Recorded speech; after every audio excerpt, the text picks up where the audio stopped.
Hello hello माता एवं बहनों, कल दिनांक 35 तारीख 15वां महीना को पलटू मुखिया का नॉमिनेशन है। इस नॉमिनेशन में लाखों व हजारों की संख्या में आकर इस नॉमिनेशन को सफल बनावे और भाषण सुने। और पलटू मुखिया के नॉमिनेशन बा रउआ लोग आई, वोट दी या ना दी, नाश्ता ठूठू से खाई लोगन, बाकी जरूर भारी से भारी संख्या में आई लोगन और नाश्ता ठूठू से खाई लोगन। भले वोट केहू के दे हम, बाकी पलटू मुखिया के नॉमिनेशन में जरूर से जरूर आवे के बा।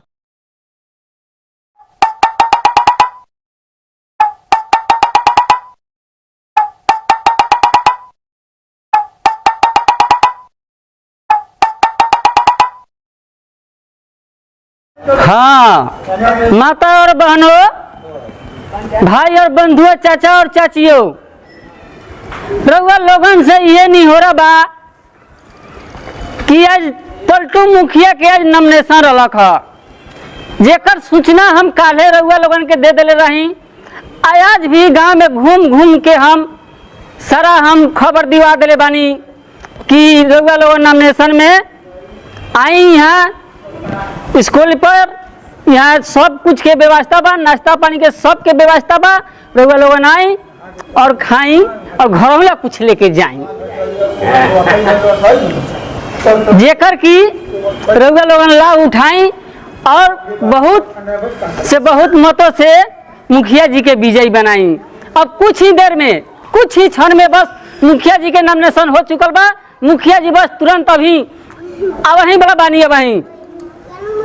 रउआ लोगन बिल्कुल मत घबराई, एकदम शांति बना के रखी और मुखिया जी के भाषण सुनी और भर पेट नाश्ता खाई और कुछ घरों ले जाएं। प्रणाम। क्या मुंशी जी? जी सरकार। सजावट देखा था नहीं बड़ा धामधूम से। आज पलटू मुखिया के नॉमिनेशन बा। ये मुंशी जी, तो पलटू मुखिया के तो नहर में फेंक दिया था जनरल। नहर में फेंक दिया रहे, बाकी सारा जरूर पहुरत हुई, पहुर के निकल गई हुई। किस्मत ओकर ठीक रहे, हम का कर सकते। अच्छा अच्छा। अब हमरा के फिर जबरदस्ती गइलक ह आ जाके जबरदस्ती बुला के लिए लख। मुंशी ना जाइबे तो गांव से तोरा के बाहर कर दे, हम तोरा के हम जान से मरवा दे हम। सरकार अब हम का कर सकतानी, गरीब व्यक्ति बानी, कुछ हम ना कर सकतानी। यही के मारे हम पूरा टूट पड़ल बा। लोग कमती बा, पूरा भरल बा आ मिठाई है, पूरा स्कूल फूल बा। कुछ खाई से खाई लोग, कुछ घरों लेके जाई लोग। बहुत व्यवस्था बा, अच्छा व्यवस्था बा। रउआ लोग एकदम शांति बनाई, एकदम दिल चाह के एकदम खाए लोग, एकदम बिल्कुल मत घबरा लोग, एकदम शांति से बैठी लोगन। बस बस बस रउआ लोग एकदम शांत बना के रखी। बस बस आ गए पलटू मुखिया जी, आ गए हमार एकदम सामने। पलटू मुखिया जिंदाबाद, पलटू मुखिया जिंदाबाद, पलटू मुखिया जिंदाबाद, पलटू मुखिया जिंदाबाद। प्रणाम मुखिया जी। है माला है पहनल जा सरकार, है माला पहनल जा जा सरकार। गड़बड़ा के लखा सरकार, है पहनल जा सरकार। हाँ सरकार उठावल जाओ, गोर उठावल जाओ सरकार। तोरा तभी देखे जी सरकार गलता कोई लखो ऐसे ना हो, कान पकड़ता नहीं सरकार। लिया लिया सरकार। बस बस शांत बनाई लोग, बस मुखिया जी आगल बन। अब रउआ लोग पलटू मुखिया जिंदाबाद। अब रउआ लोग ली हमरा मुखिया जी से भाषण सुनी। हेलो माता एवं बहनों, पहले जैसे जीतैले रही वैसा ही हमरा के वोट दी लोगनी या जिताई लोगनी। रउआ लोगन के काम कोनो न बाकी रही।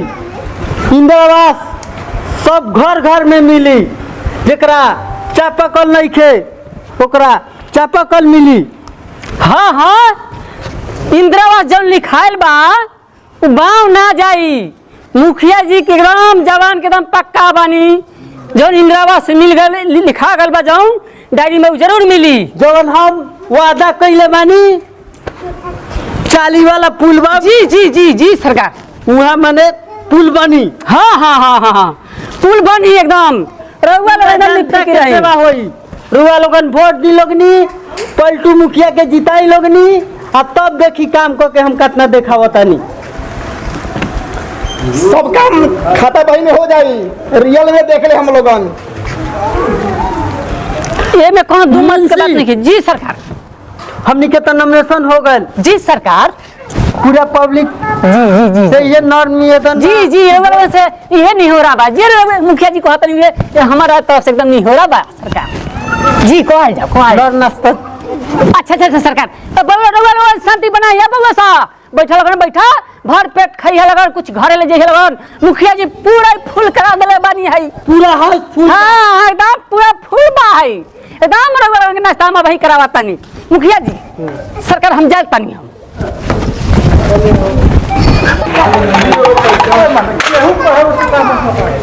और चाहिए मंगाई ना दिया और नाश्ता इया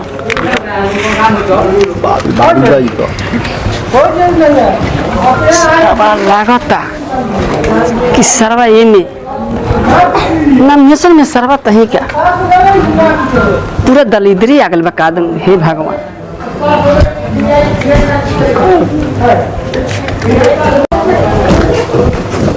मुखिया जी ये नॉमिनेशन में सरवा लागता आदमी ना सरवा सब दलिद्री आगल बा ये बड़ा 6 गो 7 गो खाता का करबो इलेक्शन बा सही के होई इहनु हगावल जी जीतल जाई तो अच्छा अच्छा ठीक बा सब हगावल जाई खियाव जितना साला खाता सुनो ना। गान में हुरूर के खियाव ओकनी का ठीक बा भाई खा भाई, तोरा बड़ा भूख लागल बा, खा। बड़ा भारी नाश्ता वाला गता रहे को धो लेता नहीं है लड़का सा खाई।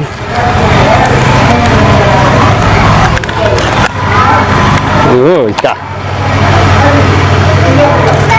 कौन चीज है इतना लार मोहन लागता हो। हे मोहक बड़ा गमक देता देखी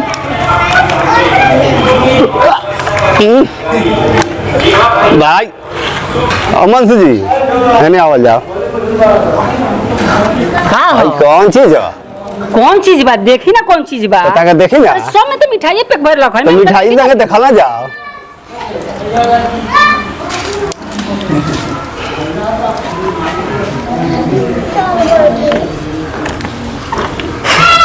क्या अच्छा हो गल होई काई भाई ये वोट के मंगाइयो अच्छा तो का काम सरकार गड़बड़ा को गल होती घबरा कैसे गेलो ना ना गड़बड़ा कैसे गई? घबरा कैसे गेल ना गड़बड़ा होई को कोनो बात नहीं खे अब सब खनिया कि ना ना ना ना बाप रे हाई वोट मंगाइयो ना तो सब सरकार वोट के मंगाइए वोट ना वोट नहीं खाते मुखिया जी की ना मुखिया जी का वोट हम मिला दे उससे छापा मांगता है सरकार ना छापा मत मांगे मुखिया जी का वोट गोबर खायल बनी हमनी ना सरकार जनता के जानता का ये मुरत में फसल बनी माफ कर दिया ना